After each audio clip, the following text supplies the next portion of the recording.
A lot of people dream about one day becoming a professional racing driver. In this video, we're going to show you how you could make that a reality.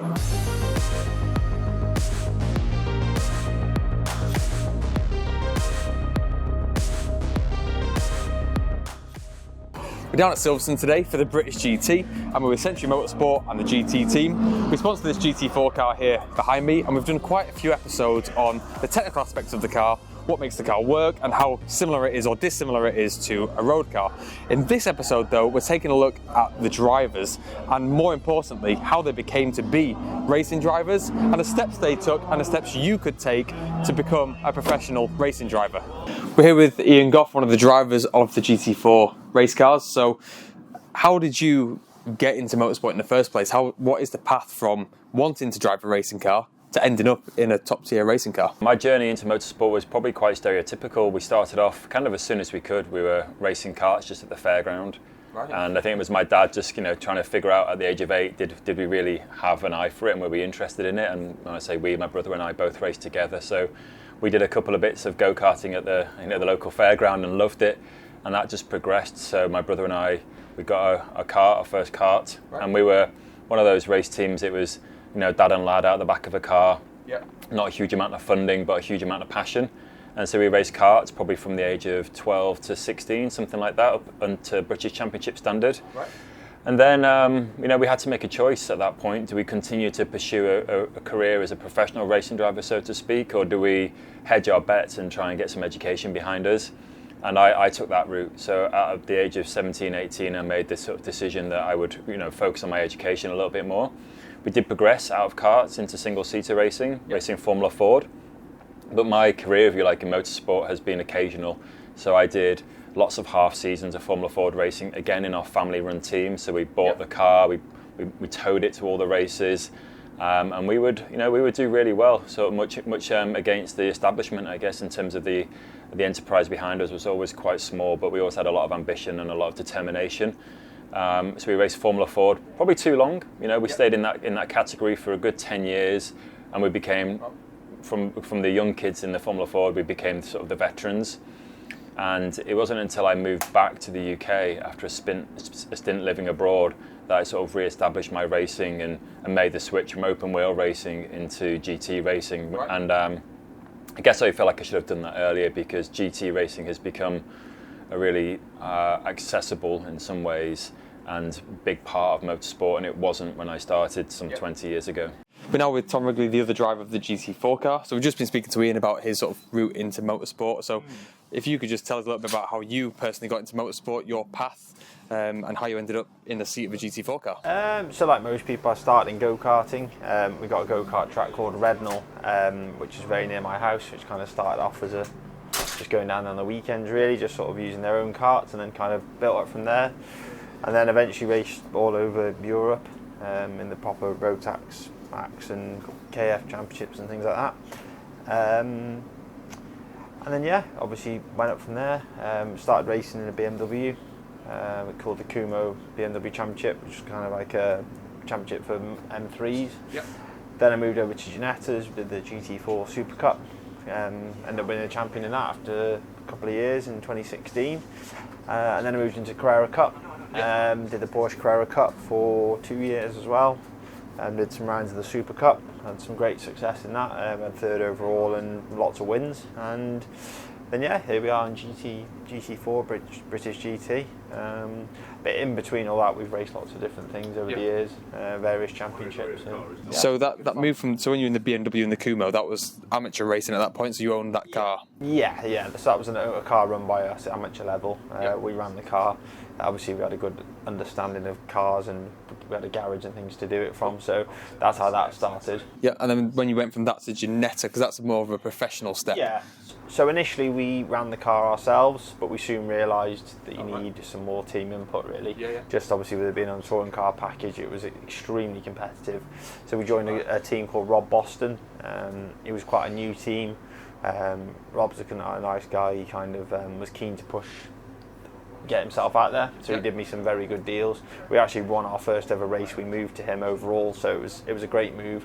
And from there, he looked after us really from a financial point of view, and yeah, got some great results with him. Yeah, Won the nice. championship in the end, and yeah, he's a big team now in that field, and yeah, he's done amazing. Nice. So obviously in the GT4 car, it's a Pro-Am car, so Ian's the Am and you are the Pro.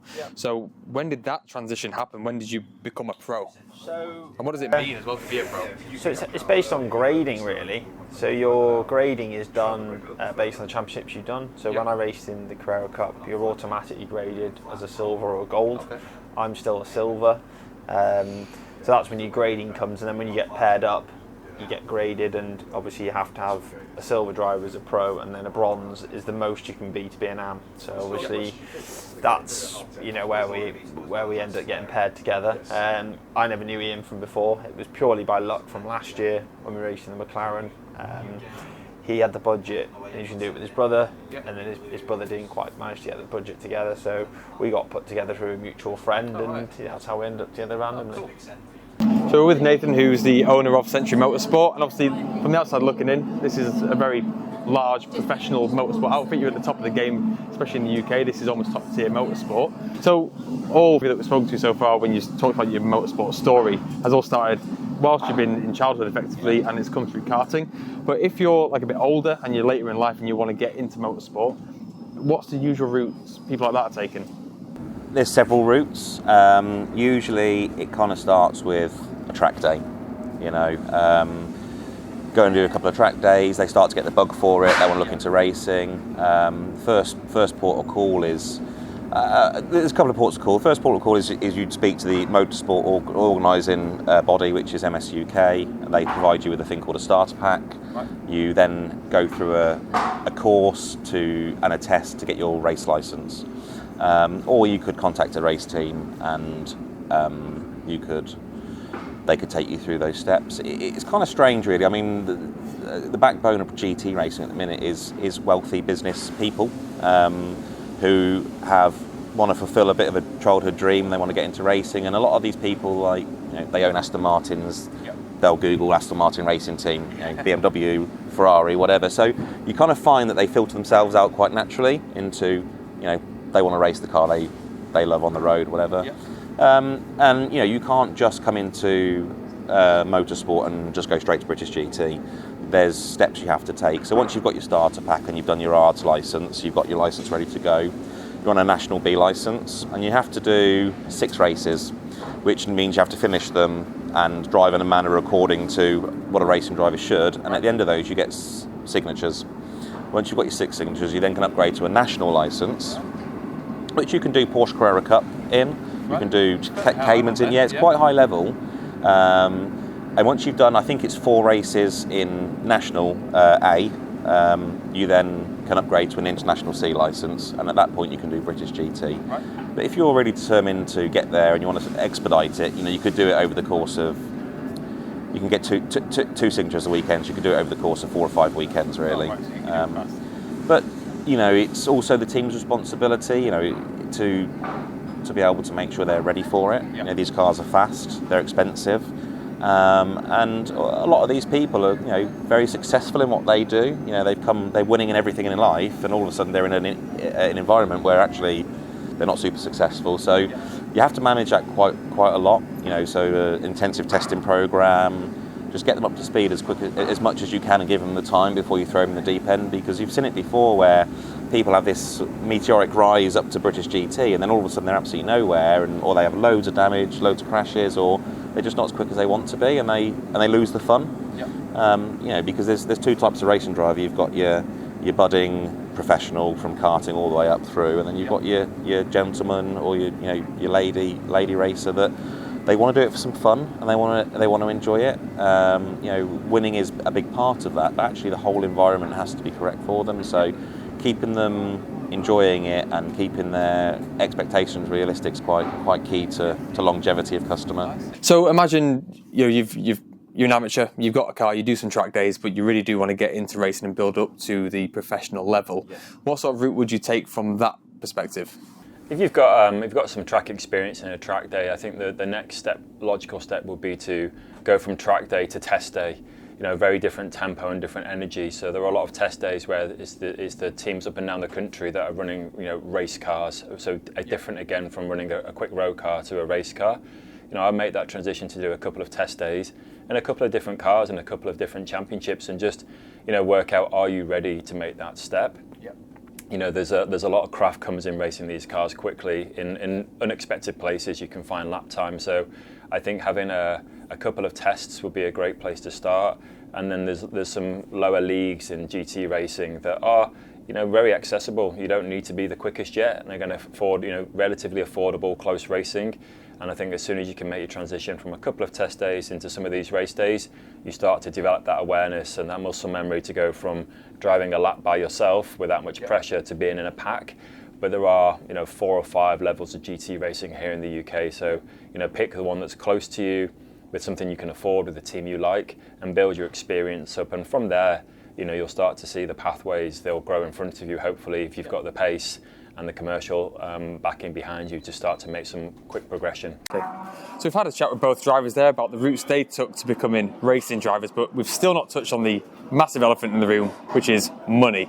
Obviously, motorsport, especially at this level, is very expensive. So we made sure to go back in and ask a few more questions on the money side of racing. So we've just been talking to both Tom and Ian about their routes into motorsport and how they became drivers, but the elephant in the room that we haven't really touched on yet is the money side of things, finance. So how are these cars paid for? How is it all funded? Like, what are the different ways? Are there different routes to it? And how does it all work?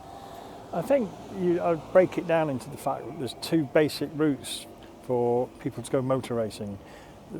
The most obvious route is for people who got a few bob together, buy their own car, run it themselves. Yep.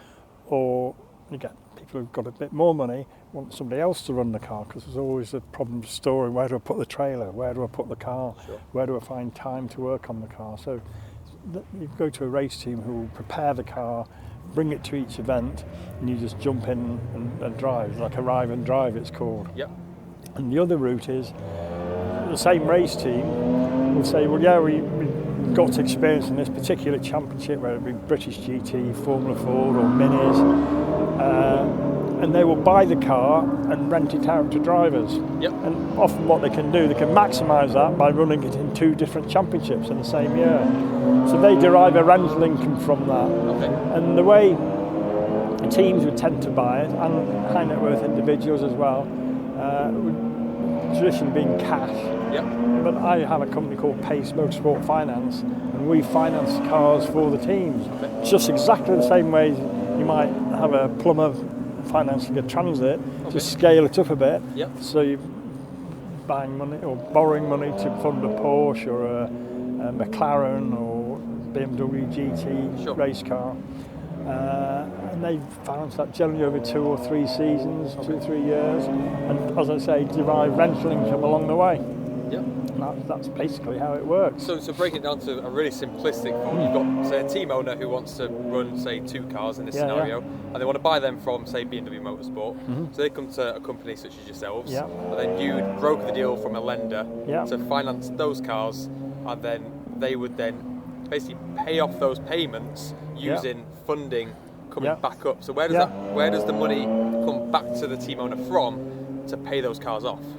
He derives it from the rental income. So if you want to go race in a particular championship, you contract to race it over, say, 8 weekends through the year and pay an amount agreed by you and the team. And the team will provide the car, the tyres, the infrastructure, the fuel. You literally just arrive and drive. Yep, so the driver effectively pays the team to sit in that car and drive it. And that's where the income comes from to pay the finance back effectively. Yeah. So just been talking to your dad about how the teams fund racing, and obviously the ultimate way they end up paying for that funding is from the drivers, because they're paying for the seat. So what are the different ways you can pay for that drive, and how have you done it, and how much does it cost? Yeah. So this is the hardest part of motorsport and racing driving is actually being the businessman or the business person that can raise the capital to go racing. Different people are in different situations. My situation is one where I've had to raise all the funding myself through sponsorships, and that is a constant program. It's almost a second life where I try to create and connect businesses with what we're doing to try and create some mutual value for them. So that requires you to be entrepreneurial, creative, and be able to market not just yourself as a racing driver. Weirdly, even though we're quick, we almost never get asked by potential sponsors, are you going to win? What they want to understand is the fit for their brand, how they're going to build some awareness around it, and how they can drive some commerce and some benefit from the sponsorship. So it's weird that, I guess, coming into this, I'd always have thought that the number one question from a potential sponsor is, are you fast? But reality is that's almost the last thing on their checklist. They want to make sure it meets what their business needs. So you've got to be really savvy in putting together a program that drives benefit from the brand you want to work with. I guess that's sorry to interrupt, but a bit of a segue into our relationship, which is we are obviously a sponsor of you guys and the team, and our relationship was, we didn't ask for podiums, and it's not going to be a results-based payment scheme. It's our involvement is with the chassis of the car, and we want to be involved on that level, and that's where we get our reward. So it's totally true that it is about lining up the values effectively of the business to the car relationship. It's not about podiums, because you think of F1 and you hear about the podium schemes and you get paid based on level, but it's not really about that, is it? No, the media coverage that comes from running at the front is certainly helpful, but I think it's the cherry on top. I mean, really the partners that we have are looking at two things. One, what content can they generate to reach their audience and drive some engagement? That's one type of sponsor. The other is the type of sponsor who looks at this as a corporate hospitality event, and they want to bring their high value guests, clients, customers down to the races to have a great day out, and they kind of fall into those two camps. So you've got to know the sort of person and brand you're talking to and which lever you're going to pull first. One of the ways that we've tried to create more value is we've put some purpose behind our program with the Lyons Barber Collective, a men's mental health charity. So everybody who comes into sort of the racing with us is underneath this idea of the race to save lives. And I think that just helps create a really neat package from a marketing perspective to give a little bit more back in terms of what we're doing, why we're doing it, and why that's great for brands to be involved with. But it is a really, really tough game, particularly this year. I think it's been even harder than last year in terms of raising the budget because of the financial climate we're in. To put it into real terms, a good GT4 budget is about $500,000 a year. And to make that next step to GT3, if you haven't got $1 million, then you're nowhere near what you need. So it's a big jump from GT4 to GT3. But between the two drivers, if you can bring about $500,000, you've got a good race and test budget with the contingency for crash damage as well, which people often forget about. But you need to be prepared for the unexpected. Yeah, so for the GT4, you're saying it's $500,000 to drive the car, so it'd be $250 each roughly to bring to the table? $250 each, and that probably get you a few test days. You'll have some contingency in there. And then it really depends on how you're activating. You know, if you're doing a lot of hospitality, that's got a cost against it. So great to do those sort of packages, but then you need to ask for more to pay for the hospitality. So I've got a P&L that sits underneath this program to make sure that the money we're asking for is covering the costs to fund the racing, whilst at the same time you've got your outgoings to cover the marketing and the expenditure for hospitality. So there's a bit that goes into it, and I try really to time box that to evenings and weekends because I've got a full-time job. This is a passion, and it's something I'm very lucky to do, so I try to spin a few plates. You as a driver personally are using sponsorship to fund your seat. So how are other drivers doing it in the paddock as well? Because there are different ways of doing this. There's two other type of driver. There is the lucky selected few who are classed as pro drivers. They may have a works driver contract with a BMW or a Mercedes or an Aston Martin, or they may have done enough racing to establish themselves as what you would call a pro. And so there's probably, a third of the grid will be classed in that category. So they are brought to the races by teams or by other drivers and paid a salary to do that. So they're the lucky few who have made And that's to help the team get to the front and win. And then that's going to make them more attractive to paying customers to be in the lead cars. Exactly. Yeah. And then there's another type of customer. It's sort of if you like I think the phrase is wrong, but you may have heard the phrase gentleman racing driver. Some of those gentleman racing drivers are really quick racing drivers, but they're in a position that they've come to motorsport later, is typically what they've done. They've built a business, been very successful, quite entrepreneurial, made their money, and then want to have fun with it. And so there's probably another third of the grid again, I would say, are what you might classify as a gentleman racing driver who are individually wealthy and are looking to scratch that itch that they've always had, but they did it the other way around. They went and built a business, and now they're back here having a lot of fun. So three types of driver: the pro, the gentleman racing driver, very quick, but fortunate to have built some income behind them. Yep. And then those like me who scratch around trying to put sponsorship deals together, because I don't fit into either of those categories. Unfortunately, it's the elephant in the room. It's just finances. Yep. You know, realistically, you can race virtually anything you want with enough money. So if you had enough money, then you wanted to do it, then you know you could enter into, you know, some of these Ginetta Academy Championships look good. My thing, I think, would be doing a one-make series. That kind of sharpens your tools, so to speak. Yeah. You can, you know, learn a lot about a car, but effectively it's budget dependent. You know, it's not like maybe it used to be. It's always been money around motorsport, but now more than ever, I'd say it's all about money, really. You know, you can be reasonably good, but if you've got money, you can go where you need to go or wherever you want to go. So. Yeah, I'd say, you know, track days, and then maybe get yourself into a single make series, and then just go from there and see how you feel about it. A lot of people get a lot of enjoyment out of going on track days, and it can be fun. But if you want to go racing, single make championship, work your way up, get a feel for it, and then, you know, maybe into some type of GT4s. GT Cup's also a good one. That's kind of a bit of a step down from this championship, but very competitive still. Right. Similar cars, similar spec, good regulation. And yeah, see how you get on from there. So I guess the way, if you don't have just budget sat there ready to go, then I guess a good way, like you said there, is to gain as much experience as possible, as much proof in the pudding, basically. Just show that you can race. Yeah, and again, it's trying to find sponsors. I mean, even, you know, we struggle every year to, you know, not to find it. You know, it doesn't come from a personal. I put a little bit of personal money in from my own company because it's good for advertising me to BMW. But you know, I'm very reliant on sponsorship to do it, because it's, you know, it's serious money. Serious money. So obviously there's that aspect. So it's trying to get a championship that's a good profile, which people will be interested in, sponsors, putting packages together. You know, unlucky with the go-kart track, which we ended up learning at, ironically we now own. So I offer a lot of packages through there, through companies that sponsor me. They can bring their members of staff down. Nice. They do events. So we try and package it up, whatever effect, you know, whatever interests you. For you, for instance, you know, we've put a package together which you want. You know, you're not particularly interested in that, but you want the behind-the-scenes information which you couldn't normally get.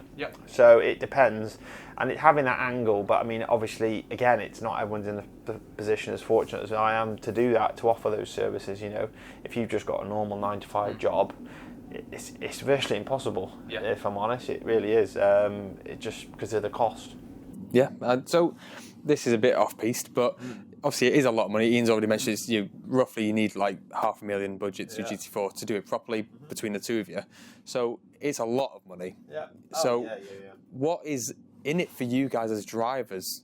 What do you get from it? Because obviously it's a lot of effort and hassle to get into that car. So like, what do you get from it? Yeah, well, I mean, I've been racing for 20 plus years now, so it's literally like a drug. You know, you can't beat that buzz that you get when you go racing. You really can't.